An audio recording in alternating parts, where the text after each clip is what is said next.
The number one lesson that the gym, martial arts, video making has taught me is the more seriously you take yourself, the harder you're gonna fall.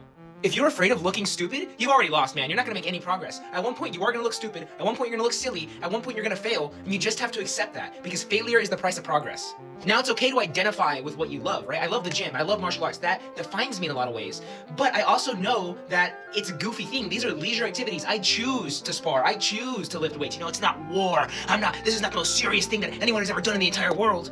I'll give you a few examples of martial arts, okay? If you ever see me hold up a guard, it's probably gonna look something like this. This is known as a cross block, all right? And look at this. It leaves the side of my face completely open. Now, I'm not always in a cross block, but that's what I feel most comfortable in. I usually parry jab, stuff like that. And when I first started using it, man, I got messed up, bro. I'd be in sparring, right? I'd be like, I'm gonna parry this. Get knocked right in the head. My neck would crack back, right? And if I took myself seriously, which I did at the time, I would like want to cry, like, oh my god, oh, this is the worst thing that ever happened. I'm so bad. I'm never gonna be good. But then after trial and error, after failing, I'm like, damn, I got pretty good at this. Fuck, oh man, I can block this pretty well. And my defense got a lot better. Now, am I the best in the world? Am I Floyd Mayweather too?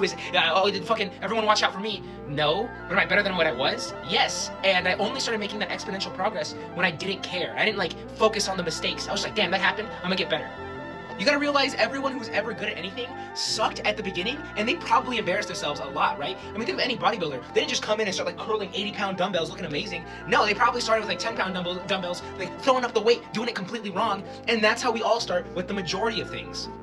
And you can apply that with anything, right? I have a girlfriend now, and I cold approached her. I went up to her, I thought she was pretty, asked her out on a date, it worked, okay? But you know how many times I failed? How many times I embarrassed myself? I go up to a girl, hey, I thought you were really pretty, can I get your number? No, all right, have a nice day, boom, walk away. You know, if I took myself seriously, I'd be like, oh, fuck. You know what I hate more than anything? When I see a guy ask out a girl, she's like, I have a boyfriend. He's like, oh, we can have friends? Motherfucker, take the L, just walk away. You're a creep.